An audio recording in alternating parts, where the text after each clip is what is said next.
आप सभी को मेरा नमस्कार। मैं प्रवीण सोनी अपने YouTube चैनल पर आप सभी का स्वागत करता हूं। HSSC ने TGT के विभिन्न सब्जेक्ट्स की परीक्षाओं का सफलतापूर्वक आयोजन करवा लिया है और जिस रफ्तार से HSSC ने TGT भर्ती की प्रोसेस को आगे बढ़ाया है, उससे ये एक सहज अंदाजा लगाया जा सकता है कि आने वाले 15 से 20 दिनों के अंदर HSSC अपनी साइट पर TGT भर्ती के डॉक्यूमेंट से रिलेटेड स्क्रूटनी का नोटिफिकेशन भी जारी कर सकती है।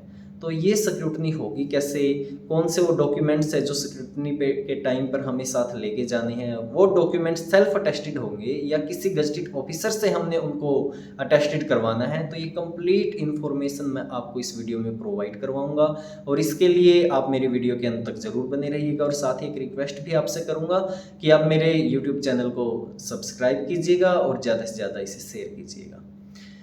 तो HSSC जब स्क्रूटनी की प्रोसेस को स्टार्ट करेगी तो उससे पहले एक नोटिफिकेशन जारी करेगी अपनी साइट पर और उस नोटिफिकेशन में वो सभी रोल नंबर शो किए जाएंगे जिनकी स्क्रूटनी HSSC ने करवानी है। तो आपने अपना रोल नंबर उसके अंदर देखना है और उसके साथ ही HSSC डेट भी देगी कि इस डेट को आपकी स्क्रूटनी करवाई जाएगी। वो टाइम भी आपको बताया जाएगा कि ये टाइम स्क्रूटनी का रहेगा, जैसे वो 9 से 5 हो सकता है या 9 से 2 हो सकता है या 10 से 4 हो सकता है। ये टाइम भी दिया जाएगा और आपको जगह भी बताई जाएगी जहाँ पर आपकी स्क्रूटनी होनी है। और खास करके होता क्या है, खास करके HSSC अपनी ही बिल्डिंग में, जो HSSC की बिल्डिंग है पंचकूला के अंदर, वहाँ स्क्रूटनी करवाती है या फिर उसके सामने जो एक स्पेस खाली पड़ा है उसमें भी स्क्रूटनी का आयोजन करवाती है। तो जिस दिन की आपकी स्क्रूटनी आती है उस दिन आपको पंचकूला में जाना है और HSSC के ठीक बाहर की जो दीवार है जिस पर HSSC अपने नोटिफिकेशन चिपकाती है, उस दीवार पर अपना उस नोटिफिकेशन को देखना है और उस नोटिफिकेशन में आपको अपना रोल नंबर सर्च करना है और उस नोटिफिकेशन के सामने देखना है कि आपकी स्क्रूटनी किस टीम के द्वारा करवाई जाएगी। टीम का मतलब यहाँ है HSSC बहुत सारी टीमों का गठन करती है स्क्रूटनी के लिए। 10, 11, 12 वो टीम हो सकती हैं और उन टीमों का बाकायदा नाम वहाँ पे लिखा मिलेगा। Team A, team B, team C, team D, ऐसे उनके नाम होते हैं। तो आपको नोटिफिकेशन के अंदर जो नोटिस वहाँ पर आपको मिलेगा उसमें आपने अपना रोल नंबर देखना है। उस रोल नंबर के सामने देखना है कि कौन सी टीम से आपकी स्क्रूटनी होगी और ये देख करके आपको उस टीम के सामने एक रो मिलेगी, सामने ही वो टीम मिलेगी और टीम के सामने एक रो मिलेगी, उस टीम में आपको जाके बैठ जाना है। वहाँ पे जिस कर्मचारी का या जिस अधिकारी की ड्यूटी होगी वो आपको स्क्रूटनी का फॉर्म प्रोवाइड करवाएगा और स्क्रूटनी के फॉर्म को आपने बड़ी ही सावधानी के साथ, बिना किसी हड़बड़ाहट के साथ, बड़े ही ध्यान से उस फॉर्म को भरना है, क्योंकि अगर आप उसमें कोई गड़बड़ी करते हैं तो उसकी गड़बड़ी सीधा सीधा आपके सिलेक्शन को इफेक्ट करेगी, आपके सिलेक्शन को प्रभावित करेगी। तो इसलिए आपको उस फॉर्म को बड़ी ही सावधानी से भरना है। उसके लिए आसान ये रहेगा कि आप घर से ही किसी पेज पर लिख के चलिएगा कि आपके 10th के अंदर आपके नाम की स्पेलिंग ये थी, आपने इस ईयर में 10th को पास किया था, ये आपका इनरोलमेंट नंबर था और ये आपका रोल नंबर था, आपके इतने नंबर बनते हैं और आपकी ये परसेंटेज 10th के अंदर बनती है। ऐसे ही +2, ऐसे ही BA और ऐसे ही B.Ed की, ऐसे सभी जितनी भी आपके पास डिग्री DMC हैं, सबका ऐसे ही घर से ही बना के चलिएगा एक पेज पर, तो ताकि आप वहाँ पे जाके सीधा उस पेज से उस स्क्रूटनी का जो फॉर्म है उसको भर सको। कभी आप वहाँ जाके परसेंटेज निकालने लग जाएं और ऐसे परसेंटेज निकालोगे तो गड़बड़ी के चांस ज़्यादा रहेंगे। तो आप घर से ही अपनी प्रिपरेशन करके चलिएगा, घर से ही लिख के चलिएगा। तो आपको जो डॉक्यूमेंट स्क्रूटनी के लिए चाहिए, सबसे पहले जो डॉक्यूमेंट चाहिए वो है रजिस्ट्रेशन, आपका फॉर्म जो TGT भर्ती के लिए आपने भरा था। तो वो रजिस्ट्रेशन फॉर्म आपको चाहिए, उसके साथ फीस कंफर्मेशन का पेज भी है तो वो भी आप साथ में लीजिएगा और उसके साथ आपका रोल नंबर। तो हर एक डॉक्यूमेंट्स की आपको 2-2 कॉपीज लेके जानी है।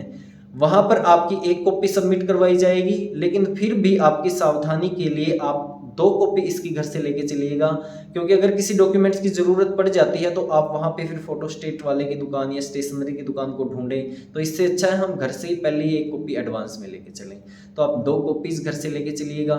सबसे पहले रजिस्ट्रेशन फॉर्म, रोल नंबर आपका, उसके बाद आपको 10th की DMC ओरिजिनल और उसकी 2 कॉपीज़, ऐसे ही आपको +2 की DMC और उसकी 2 फोटो कॉपीज़।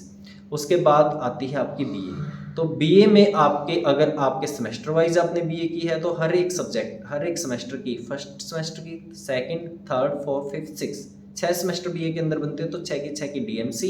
अगर आपने ईयरली की है तो फर्स्ट ईयर की, सेकंड ईयर की और फाइनल ईयर की DMC आपके साथ होनी चाहिए और इसके साथ आपके साथ होनी चाहिए BA की डिग्री। तो बीए की डीएमसी और बीए की डिग्री आपको लेके जानी है। उसके बाद आपकी आती है बीएड, तो बीएड की आपको डीएमसी, अगर आपकी 1 साल की है तो 1 साल की डीएमसी, अगर आपकी 2 साल की बीएड हुई है तो आपको फर्स्ट ईयर और फाइनल ईयर की डीएमसी और साथ में बीएड की डिग्री आपको लेके जानी है। और इसके अलावा आपको सबसे ज़रूरी जो डॉक्यूमेंट है वो आपका एस्टेट का सर्टिफिकेट आपको लेके जाना और उसकी कॉपी आपको लेके जानी है। ये आपकी क्वालिफिकेशन से रिलेटेड डॉक्यूमेंट्स हो गई। इन सभी को आपने सेल्फ अटेस्टेड कर लेना है और सेल्फ अटेस्टेड के साथ ही इनको लेके जाना और इनको एक क्रम में आपको लगाना है। वो क्रम कौन सा होगा? वो क्रम ऐसे होगा, पहले 10th, फिर +2, फिर BA first semester, second semester, third, fourth, ऐसे ईयर। और जहाँ पे आपकी डीएमसी बीए की कंप्लीट हो जाती है उसके ठीक नीचे आपने लगानी है बीए की डिग्री। ऐसे ही आपको बीएड की डीएमसी और बीएड की डीएमसी के ठीक नीचे आपने लगानी है बीएड की डिग्री। तो ऐसे आपने अपने क्वालिफिकेशन से रिलेटेड जो डॉक्यूमेंट उनको अरेंज कर लेना और इसके साथ ही अन्य भी नेसेसरी जो डॉक्यूमेंट्स है वो भी आपको साथ लेके जाने हैं। और उनमें है आपका हरियाणा का रेजिडेंस सर्टिफिकेट, हरियाणा का जो स्थायी निवास प्रमाण पत्र होता है वो आपको लेके जाना है। कास्ट या जाति प्रमाण पत्र आपको लेके जाना है। अगर आपकी कास्ट बीसी, एससी, एसटी है तो आपको एक फ्रेश इसका जो टीजीटी फॉर्म भरते टाइम आपने जो सर्टिफिकेट लगाया था, या अगर वो नहीं है आपके पास तो आपको एक फ्रेश सर्टिफिकेट आप इसका बनवा लीजिए और वो 2 या 3 दिन में आपका बन जाता है। तो वो कास्ट सर्टिफिकेट आपको लेके जाना है। उसके अलावा आपको आपका आधार कार्ड, अगर फिजिकल हैंडीकैप्ट जो बच्चे हैं उनको अपना फिजिकल हैंडीकैप्ट का सर्टिफिकेट, पीडब्ल्यूडी ईएसएम के जो बच्चे हैं उनको अपना सर्टिफिकेट लेके जाना है, एवीएस का सर्टिफिकेट लेके जाना है। तो ये इनके साथ आपको आपका आधार कार्ड और आधार कार्ड के साथ आपको अब की बार आपकी फैमिली आईडी भी लेके जानी है, क्योंकि आपने शर्तों में जो कंडीशन थी उनमें पढ़ा होगा कि आपकी इनकम 1.80 से नीचे होनी चाहिए। अगर आपको नॉन गवर्नमेंट जॉब का बेनिफिट लेना है तो आपको अपनी फैमिली आईडी भी लेके जानी है।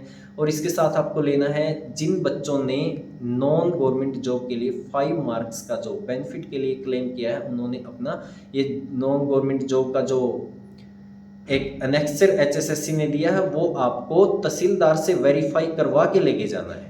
यानी कि नो गवर्नमेंट जॉब का जो आपका सर्टिफिकेट होगा वो आपने तहसीलदार से वेरीफाई करवा के लेके जाना। और आपको आधार कार्ड और इसके साथ आपको लेके जाने हैं 2 पासपोर्ट साइज आपके फोटोग्राफ। तो ये डॉक्यूमेंट्स है जो आपको लेके जाने हैं। मैं इनको एक बार फिर से दोहराना चाहूँगा। आपका registration form, roll number, 10th की डीएमसी, +2 की डीएमसी, बीए की सभी डीएमसी और डिग्री, बीएड की डिग्री और डीएमसी, ऐसे ही हायर क्वालिफिकेशन में एमए है, एमफिल है, पीएचडी है तो उनकी डिग्री और डीएमसी, एस्टेट का आपका सर्टिफिकेट, डोमिसाइल आपका जो है हरियाणा रेजिडेंस जो सर्टिफिकेट है, कास्ट सर्टिफिकेट है, ESM, physical handicapped, PWD, EWS के जो कैटेगरी के जो बच्चे हैं उन्होंने अपने सर्टिफिकेट लेके जाने हैं। नो जॉब का जो एनेक्सर जो एचएसएससी ने दिया है उसको तहसीलदार से वेरीफाई करवाने के बाद आपको लेके जाना है। उसके बाद आपका एक्सपीरियंस सर्टिफिकेट, अगर आपका एक्सपीरियंस हायर अथॉरिटी से काउंटर साइन है तो ही आपको उसके नंबर मिलेंगे। तो आपको जो एक्सपीरियंस सर्टिफिकेट है वो आपके साथ में लेके जाना है। आपका आधार कार्ड, आपकी फैमिली आईडी और आपके फ़ोटो जो पासपोर्ट साइज 2 फोटोग्राफ हैं, और ज़्यादा ही आप लेके जाना तो 2 मिनिमम आपको फोटोग्राफ लेके जाने हैं। तो ये वो डॉक्यूमेंट्स हैं जो आपको स्क्रूटनी के टाइम लेके जाने हैं। और मैं आपको कहना चाहूँगा कि आप पूरे कॉन्फिडेंस के साथ और बिना किसी हड़बड़ाहट के साथ इसको भरिएगा, पूरी सावधानी से इसको भरिएगा। हर एक डॉक्यूमेंट्स की 2 कॉपी आप साथ में लेके जाइएगा। और मैं पूरी उम्मीद करता हूं और मुझे पूरा विश्वास है कि आपका सिलेक्शन भी होगा, और मैं इसके लिए आपको अग्रिम शुभकामनाएं देना चाहता हूं। तो ये कंप्लीट इन्फॉर्मेशन थी स्क्रूटनी को लेकर के। अगर आपकी कोई क्यूरी है, आपका कोई सुझाव है, या कोई आपको लगता है कोई बात रह गई है तो वो आप कमेंट बॉक्स में ज़रूर डालिएगा और आप अपनी राय को कमेंट बॉक्स में मेंशन कीजिएगा। मैं आपके हर एक कमेंट्स का रिप्लाई ज़रूर करूंगा।